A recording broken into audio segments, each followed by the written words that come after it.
Hello and welcome to DEKRA Organizational Safety and Reliability's webinar titled Why It's Time for a Revolution in Behavior-Based Safety. We're so glad you're here with us. My name is Bob.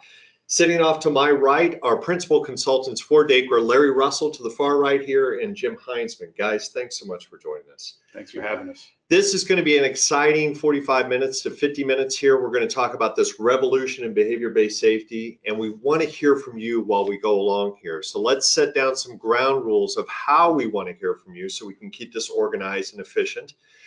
Here is how we would like to take questions from you. As you look at your GoToWebinar menu, you'll see that there's a tab that is titled Questions. Click on that tab. And when you do, you will see an empty field that allows you to type in your question or comment for us here at the webinar. We have some support staff, some colleagues who will monitor those questions and make us aware of your comments and questions as we go along. We'll do our best to address them in the moment. So we really encourage you to join this conversation. We want it to be a conversation, not a presentation. So guys, I want to find out a little bit more about you before we dive into the solution, because for some of you, these may be familiar faces. For others, you may be meeting Larry and Jim for the first time. So Jim, let's start with you. What is your background in workplace safety? Thanks, Bob. It's really exciting to get started with this today. I like the concept of exposure-based safety and really anxious to get going with this. So my background is about 10 years with DEKRA. And prior to that, I spent about 20 years in commercial nuclear power, about 10 of that involved in our behavioral accident prevention process. So really a great time for the change. Wow. Okay, thank you, Jim. Larry? I have been a safety and health person for 42 years. My entire career, every single day of my work life coming out of college has been as a safety and health guy. I actually studied safety in college and got a chance to apply it every day of my life. For the first 17 years, I did what's known as traditional safety, corporate jobs with oil companies, manufacturing companies, things like that. For the last 26 years, I've been with DEKRA, BST DEKRA, and done hundreds of BAP projects, either directly or teaching and coaching consultants and helping them to administer those. For this last year, I've been a part of core team along with Jim and our team leader, Stan Owens, and we have had a chance to actually look back at the best of everything that we've had and what the new technology is and all of the leading edge science that's out there now and bring it together in this particular solution. And this is an exciting day for us to be able to share this with people, because I think it's going to revolutionize a lot of the ways that we do safety. Yeah, there goes the title for the webinar, Why It's Time for a Revolution in Behavior-Based Safety. So guys, let's jump into it. We're titling this solution Exposure-Based Safety Technology. What is exposure-based safety technology? Well, we call it exposure-based safety, and there's several reasons for that. As we take a look at some of the things on the slide that are coming up here, what we've did, as I've said before, we went back as a core team with a lot of support. We've had many colleagues at DEKRA who've pitched in and helped us in so many different ways. But we looked at exposure as being more than just behavior. Our history has been we focused on behavior, and that's a big part of it. But we've looked at a wider field here. So we're looking at physical conditions. We're looking at also systems and what it is that contributes to setting things up to make it maybe difficult or even impossible for a person to work safely. We've also continued to use our 4 elements of behavior accident prevention process: the identify the critical behaviors, gather data, provide feedback, and use the data to remove barriers to safe performance. That's where we're going to see some exciting things where we can really make a difference here. We're bringing in some concepts from neuroscience, the brain-centered hazards. One of the things that we've learned just in the last couple of years and within DEKRA is the fact that some of the hazards are not external. Some of them are inside our own heads. And now that we understand that better about how the brain works, how we see things, how hazard recognition occurs, we're rolling that into this process, and it's fun to not only know that about ourselves, but actually be able to apply it so we have better hazard recognition skills. We are focusing on the serious injury and fatality exposures. DEKRA has been studying this for the past several years and got some good research and good data, and we've been asked to make sure that we're not focused only on the small, low-level injuries, low-severity injuries, but especially take a look at the serious injury and fatalities. And then one of the exciting things that Jim is a specialist in is this technology. How do we do using the current smart technology, both for data collection and data analytics? And you'll see all of that as we go through this presentation today. Okay, well, that's an exciting overview. I know you mentioned BAP. We call it BAP. That's our version of behavior-based safety, Right. DEKRA's own in-house. So some of you are very familiar with BAP. Some of you, that may be a new term. Either way, it's behavior-based safety. Mm-hmm. So when we talk about all this great stuff, there's some great stuff already existing in BAP and behavior-based safety. Why do we need a revolution? Well, that's a great question. Some people ask us, why leave a good thing? BAP is an excellent process. But we live in a different era today. If you take a look at the slide that's on the screen here, it's kind of a history of how safety is performed. I jokingly tell my team that this is a slide showing my career. I started my work in safety back in the 70s. Mm-hmm. The Williams-Steiger Act of 1970 was passed, which we know today as the OSHA Act. Well, it was heavily rules and regulations based, and that's where we started. When you moved into the 1980s, we started getting a management emphasis, and there was a consultant named Dan Peterson who really talked about systems and management and getting those kind of things involved. So I kind of cut my teeth on some of those kind of things. At the same time in the 80s, the behavior-based safety, or BAP as we know it, was just beginning to be really developed, but it fully kicked in. And a lot of our clients, many people probably who are on the call, actually started some of their implementations in their work in the 1990s. And that was a heavy focus on behavior-based safety, and particularly BAP, as we know that, behavioral accident prevention process. In the 2000s, we realized that there needed to be a leadership component to help make it easier to solve the problems that we uncover with the observation and feedback process. Mm-hmm. If you know what the problems are, but you don't have the leadership support or the management system support to help correct those problems, then nothing really changes. We found a great enhancement to our BAP processes when we started involving leaders in the right things that they were doing there. So we started doing leadership coaching and teaching them how to give feedback specifically. Now you keep adding to all of those things, and today we've got technology we can add. We got some new things from neuroscience.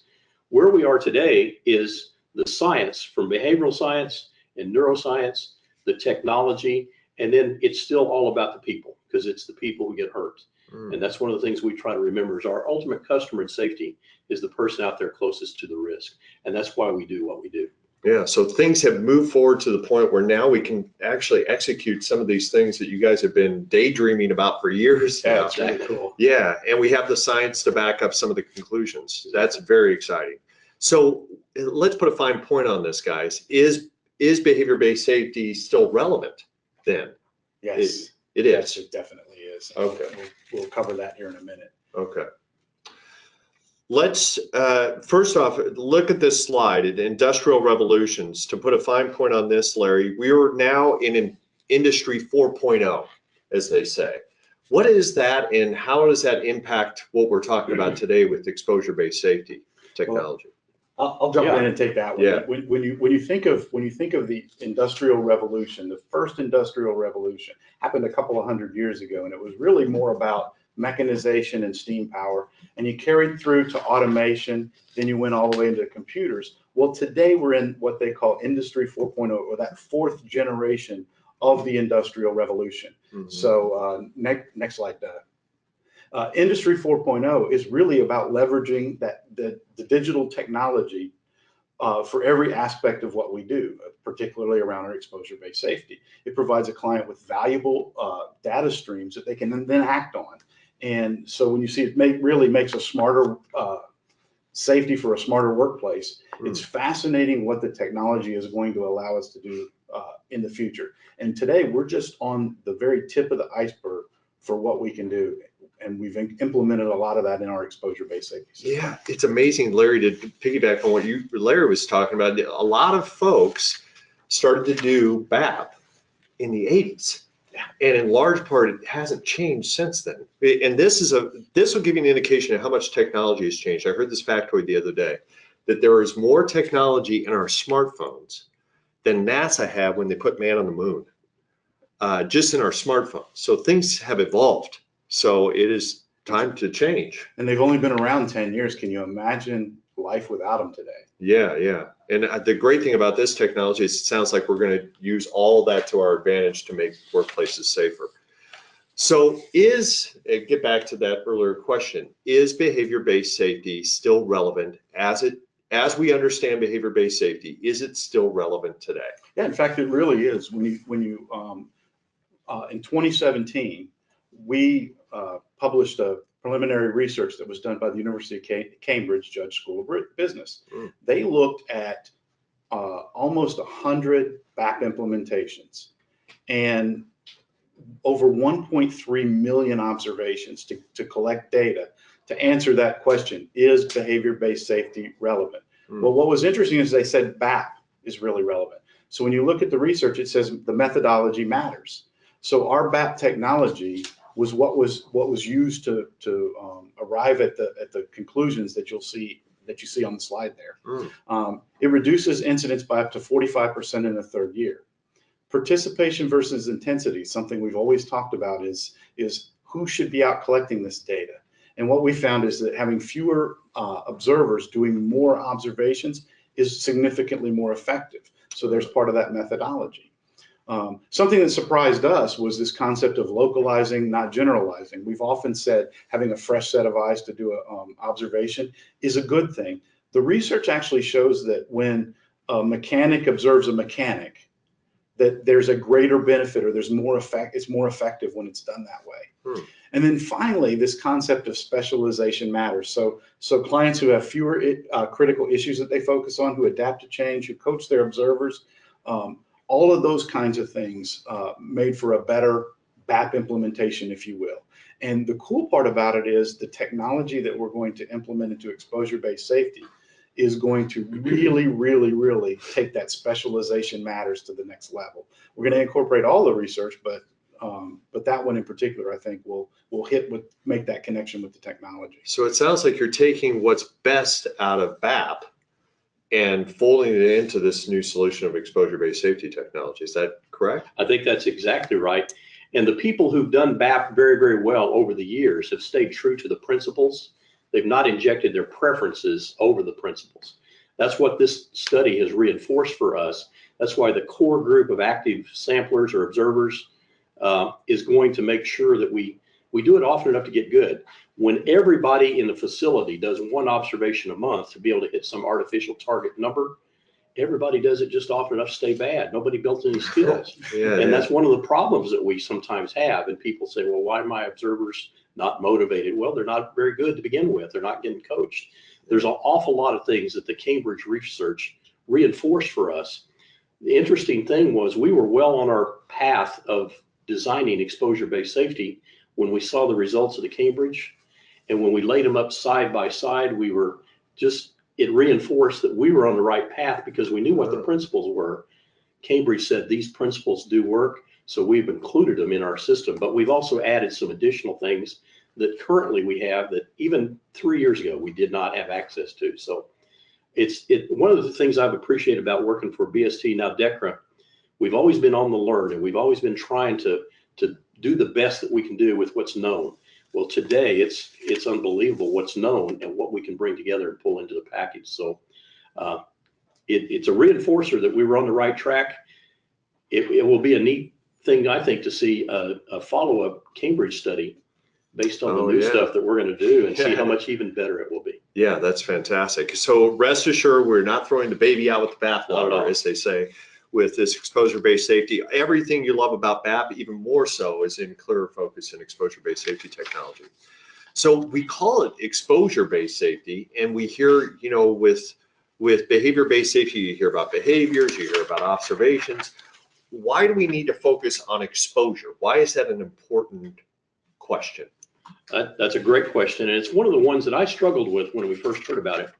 The focus on exposure is a bit different than what I learned in my traditional safety training. My undergraduate and graduate degrees in safety, and I talked about injuries a lot, how to prevent injuries. In fact, if you'd have known me 27 years ago, before I started with BST DEKRA, I would have talked about injury. What we see now is we really need to talk about exposures more so than injuries. The reason for that is for every injury that occurs, there's an exposure or multiple exposures that precede it. But every exposure does not result in injury. If we get to 0 injuries, in the old days, we didn't know what to work on next because we didn't seem like we had any problem. The fact that we have exposures every day, we've always got something to work with. I've had people come up to me over the years and say, hey, Larry, I've worked here 20 years and I've never been injured. What do you say about that?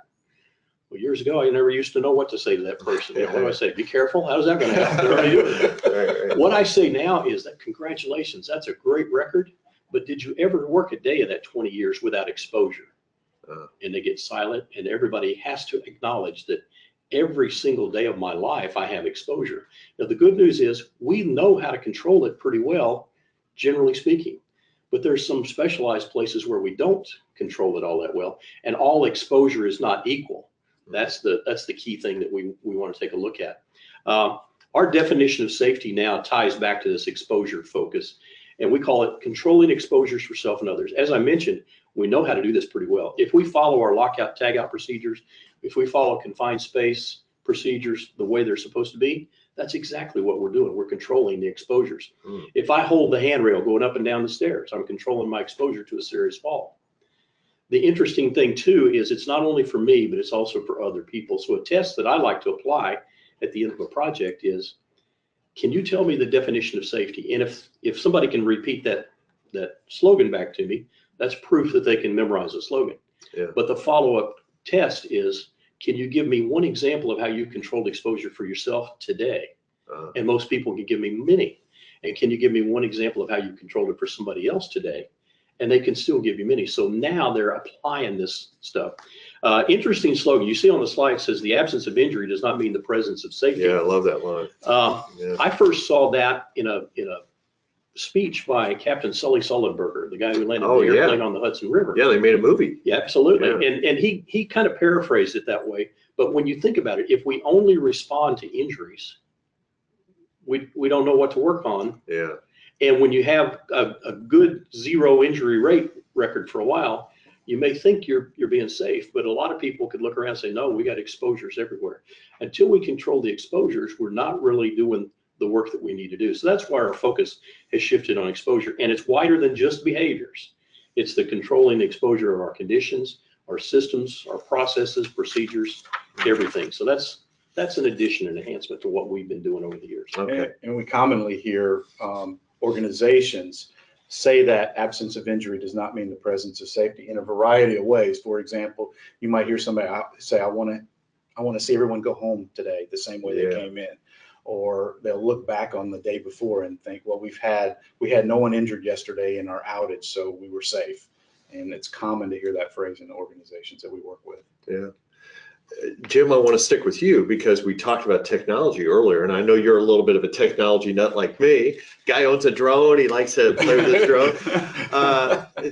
This is a really exciting element of this technology solution is the idea of really embracing the ability of technology. How do we embrace technology into exposure-based safety? Well, the first thing we do is we take a look at this concept of comprehensive risk focus. So we address all types of exposure. So Larry talked a little bit about what exposure was a second ago. And we talked about this exposure-based safety is going beyond just behavioral aspect of exposure. So we're going to look at the physical aspects of exposure, the environmental and the process-related things. We're going to address brain-centered hazards in a different way. So we've got technology to help leverage how we think in those areas. We're going to cover exposures related to serious injuries and fatalities, where an organization can then sample that exposure, input it into a device, and within seconds, the organization will be able to do work around that exposure or work to reduce it or eliminate it or control it. So it's like almost real-time feedback. It is real time. So go ahead and go to the next slide. Wow. So when you look at it, we have two, if you think of it, two kind of methods for the technology. One is kind of the input. So in traditional BAT, we would have a form, an observation data sheet, and a worker would go out in the field and they would fill out the data sheet and they would give feedback to the worker. that they were observing, and then that data sheet would through some process eventually make it into the old software system called RenCon. That process can take anywhere from a few minutes to a few hours to a few days. We're replacing that with digital technology. So now I can take a smart device, a tablet, a smartphone, or something like that into the field. I can go out, I can enter that same sample, we're calling them now. We can enter that sample in that device and hit submit, and within seconds, the data goes into the system, and we got then a second system that looks at that and goes, okay, what does this mean? What do we do with this? Yeah. And we have instantaneous data analytics, instantaneous trending, Wow. instantaneous access to that information. It allows us to do something we've never done before, which is create this concept of a visual exposure map. So you think of going to a site. In traditional BAP, we had observation strategies where we taught people, how do you go look at behavior? Where do you go look at behavior? What should that look like?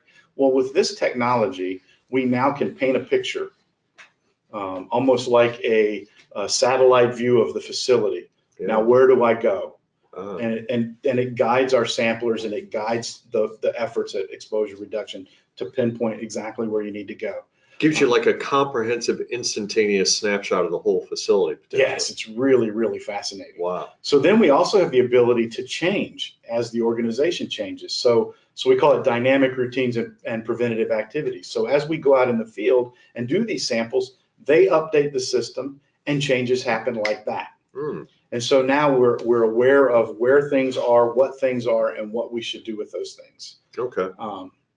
And now we talk about real-time data analysis and robust dashboards. Can you walk me through this? Yeah, well, so I talked about going from the paper sample to the smart device. Well, that reduces administrative time. So now positions like facilitator in traditional BAP can focus on things that are much more value added to the organization at reducing exposure. Vice just entering paper observations. Yeah. The information sharing goes up dramatically. So instantaneously, we can create dashboards that go to a variety of folks in the organization. They can then look at those dashboards and make better safety decisions. And that's really about getting the right information to the right people at the right time. So if you think of traditional BAP, a person fills out a form, and maybe there was what we would call an impossible or a non-enabled behavior that required some action to be taken to reduce or remove that barrier. That paper was often the only documented method for doing that, and then it would go into the system, and at some point someone would look at it. Now with the smart device, someone can look at that instantaneously. It can go right to the person or persons that need to address it right away. Wow. And it gives us, so we get this real-time view, if you will, of everything that we need that's going on and the areas that we need to take action on. And we could talk for a long time about this tech side of it. It's so cool.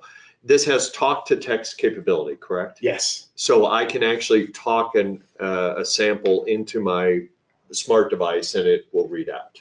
Right. So you can, so as you're doing what we call the feedback portion of the sample, you can have a conversation with the person that you're giving the feedback to or with, if you will, and then you can grab the smart device, you can hit a button on it, and you can just talk the feedback in there, and then you can even ask questions and let them talk into it, and it goes right talk to text. And really you don't need a device from us to do this, right? You can use any smart device. If I work in an organization that has some iPads, I could potentially load our software onto it to make this happen. Correct? That's correct. That's correct. Okay. There's many advantages to this technology. One of the big advantages that I see is in the past, we waited for a long time to see results, and we felt this need to overreact to a single data point. So we try to get people looking at trends and patterns. Well, when you wait too long for a trend or pattern, other things can happen that you might have been able to prevent. We would rather respond than react, and certainly we never want to overreact to a single data point, but there's a lot of times when we need to be able to respond quickly, and this technology gives us that ability to respond quickly, to truly be proactive. I spent 17 years of my career in traditional safety, mopping up blood and sweeping up glass. I was always chasing the accidents. I was always there a day late. I think with this technology, we're truly going to be proactive. We're going to see it coming, and we're going to see it through exposures and not just injury data, which is where we want to go. We have to start by looking at injury data to figure out where to go. But after we get into this, we're going to have our exposure data changing moment by moment so we can see where the hot spots are instead of just hoping that we're in the right place at the right time. Yeah. And the fascinating thing is those that have been involved in traditional BAP may or may not know about what we call the 6 worksheets for doing data analysis. It almost sounds like it's a dirty word. 6 worksheets. Well, it's a cumbersome process to do data analysis. The first thing you do is you go through worksheets to determine, do I have good quality data? Then you go through worksheets to determine what our problem is. Then you go through worksheets to actually attempt to solve the problem. Well, that takes a ton of time and a ton of people. Yeah. This software takes all of that away. Wow. It does the data analytics. It does the quality checks. It does a lot of the things automatically, and then feeds that information to the folks that need it, so that they can then go act on it to make changes to the process or to go after safety issues. We can do some natural benchmarking too. If, for instance, if somebody's in the chemical industry, they always kind of want to know, how am I doing compared to other chemical companies? Well, we can pull a data feed into this dashboard so we can say, here's what your stuff is, and here's what the chemical industry average is, so you can kind of know what's going on overall. So there's a lot more data and a lot of feedback loops in this new system that we've never had before. And we're literally at the tip of the iceberg for that. Well, we've hit a nerve with our audience because our question tab has lit up here a little bit. So let's go to our audience and see if we can answer some questions. This one from Jorge Rodriguez says, hi, my team and I were wondering if this technology prevents observers from submitting observations that are incomplete. You could certainly do that. You can certainly set it up just like any technology, where if you're in the device and you're going to enter information, if you haven't entered the right information, then the device won't let you submit it until it says, okay, hey, you're missing this piece of information, you're missing this piece of information. That's fantastic. Let's see if there's another question here from our group. So I'm looking here. We've got Scott. Scott and Jorge and everybody else, thank you so much for joining us for this webinar. Let's take Scott's question here. How do you use this technology in PSM-controlled Class 1, Division 1 areas? That's certainly a sticking point that a lot of organizations are going to be faced with. There is not only the technology, but there are devices to encase the device within an explosion-proof, intrinsically safe case where it can be taken in there. If that's not available to an organization, they can still go in and do a sample and step back out into a safe area and start collecting their data and get it into the app, get it into the software where we can analyze it. That's where we have to really customize with each client and see what fits their location. It may be there are some places that it's just going to take them a while to make the full transition over to the new stuff, but we're prepared for that. We understand that, and we're very sympathetic to those kind of things, and we certainly respect the fact that we do not want to take things that are not intrinsically safe into those Class 1 Div 1 areas. And the total fallback is, we may find organizations that say, we still need to do the paper and still need to come out. Like Larry said, come out of the area and then enter that information. The good news is you can still enter it through the application, so those workers could then still enter it themselves. They could do it with the worker that they were doing the sample on. So yeah, it's not a cookie cutter approach. It's not a cookie cutter solution. Not. And I also love what you guys say. Just rest assured, for those of you who are interested in the solution, is that the methodology and all the experience of DEKRA is still at play here. Absolutely. It's driving the technology, not the other way around. So let's go back to our audience here. We have Matthew. Matthew, thank you for joining us. He asked, does this technology get rid of the paper entry altogether? Yes, it can. That's great. Take it to the bank. I think that's a pretty direct answer to a direct question. So I think we got that. And that was one of our goals, was to really get rid of as much paper as possible. So yes, it can do that. That's fabulous. James Johnston, or actually we'll go to Todd. We'll go to James Johnston here. Says, will there be some training on this new revolution? This webinar sounds like a sales pitch for the software. Will there be training? We're sorry about that, James. That's not our intention, but we understand your point. Will there be some training on this new revolution?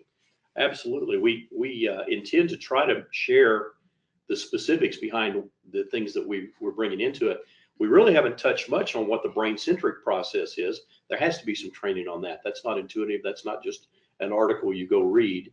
The serious injury and fatality dimension of this also takes a bit of some training to go along with it. We had a session last week with several of our consultants preparing for this work. And we had a group of probably 10, 12 people that had over 300 years of experience in doing behavior-based safety all together. And we're trying to piece that together to make it as smooth, but customize as much as possible for a user so that they're not just thrown a piece of software and left out there in the dark. We don't intend to do that for people. Now, the other thing we have to acknowledge here and want to acknowledge is the fact nobody's required to go to this new stuff. BAP works well, and if people are satisfied with it and they're doing a good job with it, it will give them great results. We just believe that this has the potential to really streamline and utilize their internal resources even better. Cut out the keystroking of someone entering data sheets and quicker analysis. If people are still needing to stay with the older technology, that's certainly available. We're going to support that and not force anybody to go to the newer system. And I'll add, while we get excited about technology, and technology is really cool, and I'm kind of a technology person. I love. You got a drone. I got a drone. Yeah. I love that stuff. But the reality of it is, the technology only allows us to do some of the great things with exposure-based safety that we're doing. We're changing the way we observe. We're calling it sampling now. We're going to use multiple techniques to do that. We didn't have that capability before.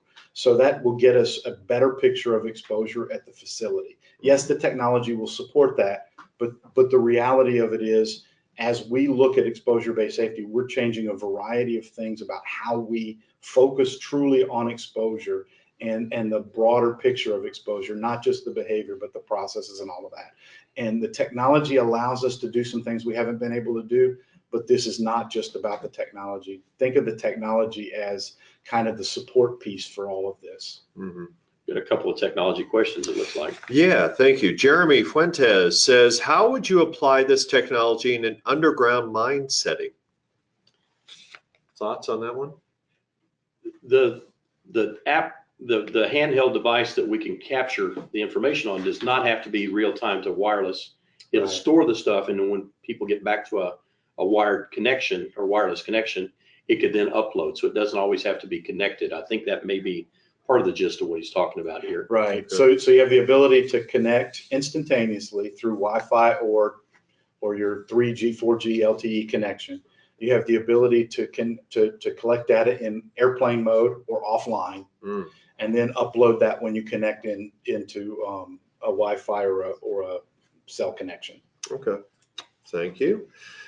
Let's move on to dive a little bit deeper in some of these concepts. If people are at the core of exposure-based safety, the solution, how do you ensure that the technology doesn't distract from the fundamentals? Because it is such a shiny object.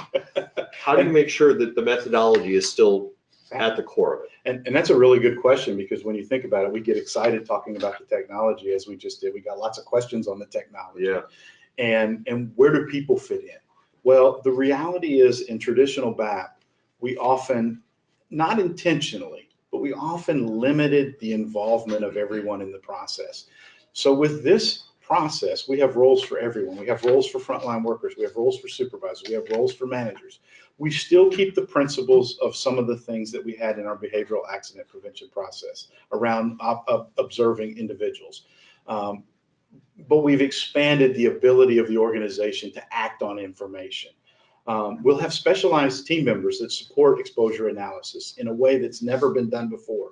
And we're also changing the strategies around exposure sampling, or observations, if you will. Traditionally in BAP, there was a method for observer or observation strategy that wasn't very effective or was time consuming to get to. With this, we can take employees, we can get those strategies out to them, we can push information out to them, and we can get more employees involved in the right way, more so than ever before, we believe.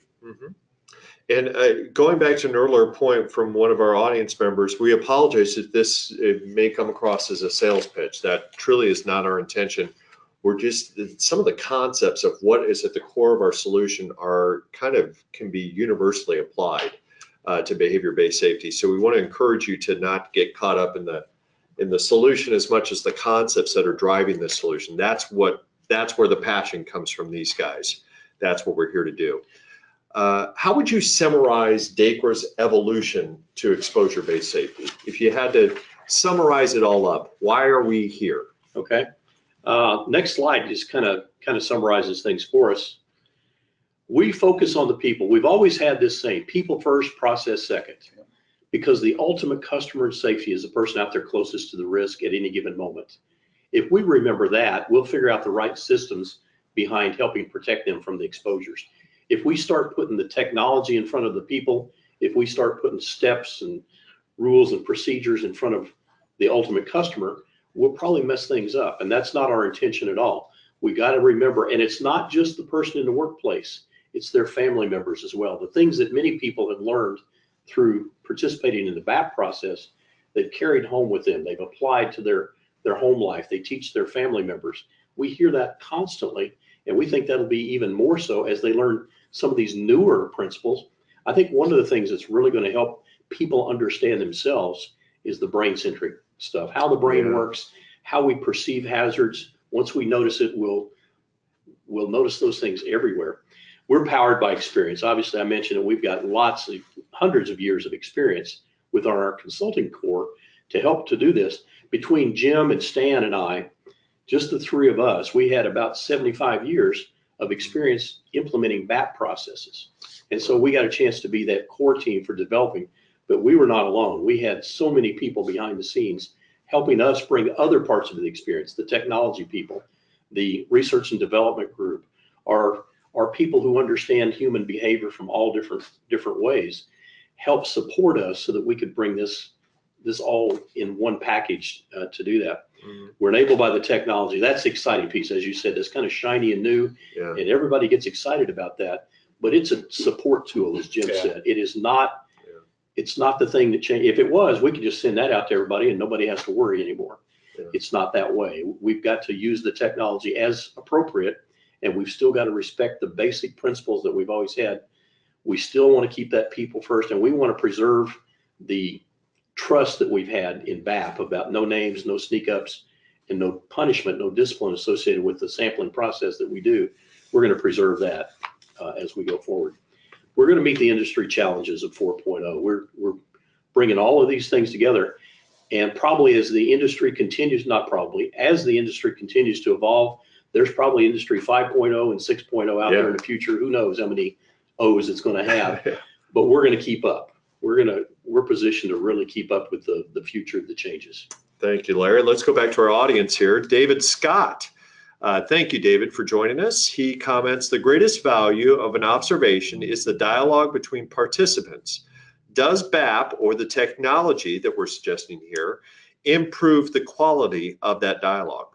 I believe it does. That's a great question. Really, one of the things that traditional BAP did, which you had your why was, because, suggestion, try. It's almost like a little checklist of information to collect in the data as you provided feedback to the person in the field. With this technology, and by technology, I'm not meaning the electronic part. I'm talking about exposure-based safety technology. We really tried to transition to more of a conversation between two workers in the field. So we really, when we think of traditional BAP and traditional observers, we're trying to move more towards how do you and I have a conversation about the risk that we're facing in the field, and what kinds of questions lead to a better conversation. And so our goal as we transition is to create that conversation, because we believe that'll get us a much clearer picture of exposure in the organization. Mm-hmm. I think also for years we've tried to teach leaders how to be transformational and not just transactional, and how to really engage and find out what's going on there. This process of developing this from the core team, it's been very transformational for us, and our mission has been, how do we make this whole package more transformational with workers out there in the field, rather than just a transaction, a drive-by, if you will, where we're looking at some things. So we want safety conversations instead of safety lectures. We're not going to drive through the workplace and you ought to do this, or you should never do that. We want to find out, why are you doing what you're doing? Because it looks like it's putting you at risk. Yeah. Let's understand that, because we can't fix what we don't know is going to be a problem. And it's not personality driven. Usually a guy on A shift having exposure, the guy who comes and replaces him on B shift doing the same work has probably got the same exposure. So it's not usually dependent on personality. It's all about the system. So we want to be more transformational in collecting that data and using it so that we can truly make a system change to protect our people. It's all about protecting our people from the exposure. That's a great question. Yeah. We want to have a conversation on the workplace. Let's have a conversation here with some of our audience members. Scott Millet, or Millet, depending on how you pronounce it. Can a facility make the leap to this system without an established behavior-based safety system presently in place? They certainly can. And you're the king of the short answer.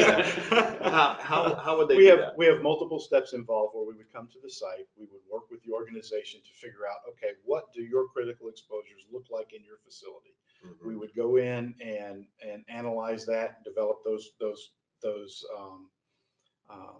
heat maps, if you will, or those exposure maps, if you will. We would start with some preliminary data. We would look at injuries, we would look at incidents, and we would build that process.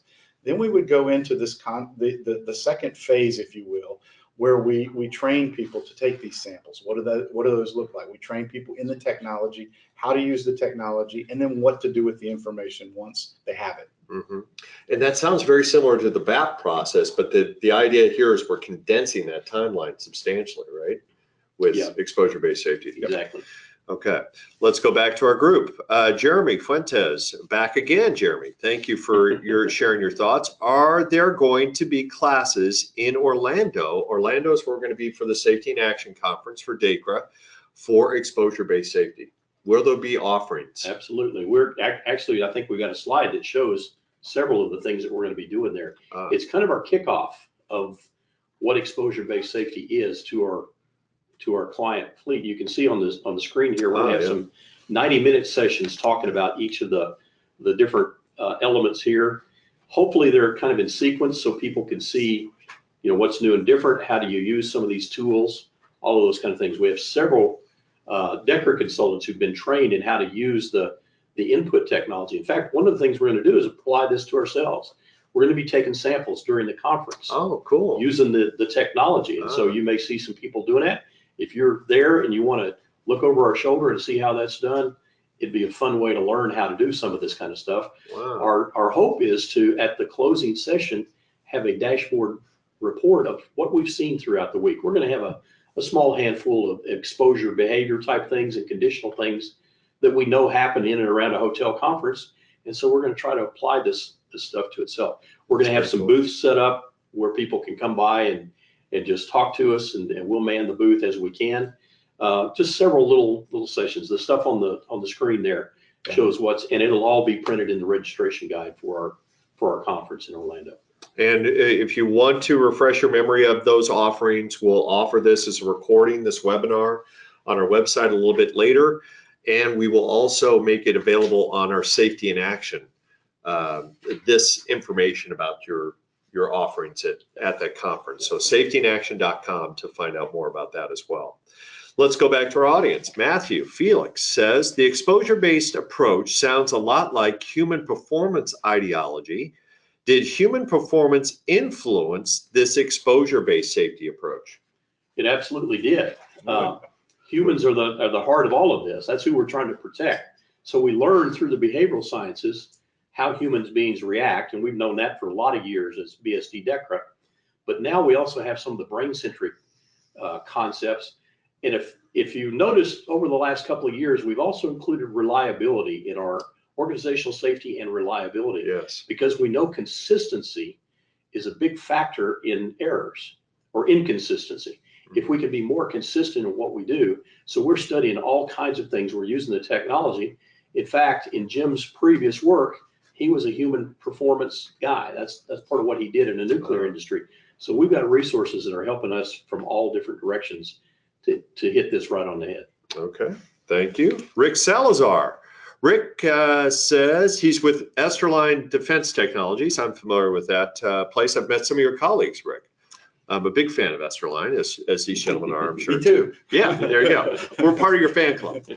This approach feels like an emphasis on the working interface. The working interface is where the behaviors of the employee and the overall safety of the facility meet. Is this analysis correct? And he says, thank you. Thank you, Rick. Is that analysis correct? I think that's an excellent analysis. We're looking at a holistic picture of the working interface in a way that we really haven't done prior to this. So we are looking at exposures, behaviors, and how the worker interacts in their environment to better understand what's that worker goes through or faces every day, and how do we reduce, eliminate, or control the exposures that they're facing. Absolutely agree. We've always tried to focus on the working interface. We wanted all the supporting systems around it to make it easier for people to control those exposures for themselves and for others, our definition of safety. And this is going to be a tool that helps us do that. That doesn't mean that leadership support is not important. It doesn't mean that any of the other things that we work on are not important, but this really helps that ultimate customer down there in that working interface to be supported better and to perform better themselves. Mm-hmm. And let's continue the conversation here. Dinah Toto says, and Dinah, my last name is Wildfong. I've gone through most of my life with my name mispronounced, so I apologize if I mispronounce your name. This person asked, what would be the first steps in rolling out an exposure-based safety program in a global organization? First of all, it's sitting down and mapping out how big is this organization, what are the exposures that are there. We spend a lot of time looking at what the client has as far as exposures and listening to what the client says their needs are. Instead of us just coming in and telling you what you have to do, we want to do some planning and mapping. And we've got a team of people that are excellent at that, been doing it for years and years. And that's the starting point. But it always starts with the exposure you've currently got so we can know just exactly where we are. We can't control it if we don't know what it is. And one size does not fit all. We may have one organization that has, in fact, even within a particular part of a site of an organization, if we're doing samples in a lab, that's much different than if we're doing out there and around a furnace area. And so we take a look at what are the different exposures within the organization. A global organization is going to have many, many types. And so it takes a good upfront strategy to say, let's roll this out in a controlled, precise way to make sure we're doing the right things. We don't want to waste anybody's time and resources. We want to make sure it helps them accomplish the goals that they want. And yeah, I was going to say, and so our first step is really truly to understand that organization and what they're going through. And we've built exposure-based safety to allow us to do that in a way we've never been able to do before. And this, at least from my perspective, one of the benefits of working with the DEKRA is our experience, and the fact that we have worked with multiple global organizations, different languages, different workplaces. We've done it a lot. Yeah. So it's the difference between a 20-something with an app saying, here's how you fix safety and us. That's one of the differences. So thank you for that question. Joseph Brand asks, do you need a BAP license to use this exposure-based safety technology? Well, if you don't have a BAP license, we go through what we would call a full implementation. So from step 1 to step 7, we would go through the process and you would be licensed to use the technology. And by technology, I mean both the software part and the actual solution. The actual solution part, correct. If you have a BAP license, then and you want to move towards exposure-based safety, there's a transition process to do that, which would help bring the organization up to where exposure-based safety is, to learn some of the new techniques and some of the different things that are involved in implementing. So to be clear, if you're a BAP user, you can use exposure-based safety. If you're a non-BAP user, you can still use exposure-based safety. We'll get you up to speed either way. We'll go back to our audience, and unfortunately, we just have time for one more question. So Siva, you got just under the wire. You're our last comment of this webinar, and we thank you again, everybody, for putting your comments and questions out there. Siva asks, how would this system work with a company that has multiple manufacturing sites that may not have the same exposure hazards? It's a beautiful question. That's a wonderful final question. So go ahead, Larry, I'll let you take it. Let's just turn Every site would have some custom development of what the exposure profile is. Yeah. And so that they would actually focus on the right things. One size does not fit all. We realize that. The organization knows that due to the question. He knows it's different. So we respect that, and we would certainly help them by customizing it at each and every site. Now, the beauty is if there are some common exposures, which I suspect they do have, all of that data could roll up so that at a corporate level, they would be able to see a common pattern across it and share lessons learned in a faster way than they've ever been able to do before. But it would be specialized so that we're not talking about lockout, tagout stuff in an office environment, a call center where they're not doing that kind of thing, for instance, or several examples of where we put the critical few things that they actually have instead of giving them a list of the trivial many things that you might want to take a look at. Yeah. And not only do we have the ability to create exposures across multiple sites that are specific to those multiple sites, we can even do it within one site. So multiple parts of a facility might have different exposures, and we can now focus on those really for the first time effectively ever. That's awesome, guys. I have a feeling you're going to be busy over the next couple of months. Now, you may be wondering, because we're unfortunately out of time for the most part of this webinar, but you want to learn more. And how can you learn more? Well, we've got several ways you can do that. Number one, you can go to the Safety in Action Conference in Orlando. You can meet these guys in person, pick their brains. I'm sure there's a cocktail or two that could be shared potentially with these guys to find out more about drones or whatever you care to talk about with these folks, including exposure-based safety. Obviously, that's a very exciting topic for these guys to learn more from you so we can help. And also just go to DEKRAinsight.com. is a great website that we try to put all our information about all our solutions up there, including this exposure-based safety technology. And like I said, we will make this webinar, our intention is to make the recording of this webinar available on that website soon. And if a colleague of yours you think would be excited about learning about what we've just talked about, please share that with your colleagues or other people. And we thank you so much for joining us during this time. We know we live in a busy world, and this is a busy time for many of you to take time out to visit with us. Larry and Jim, thank you again. Thanks for having us. For taking time out. We are DEKRA Organizational Safety and Reliability. You have been watching the webinar, Why It's Time for a Revolution in Behavior-Based Safety. Take care.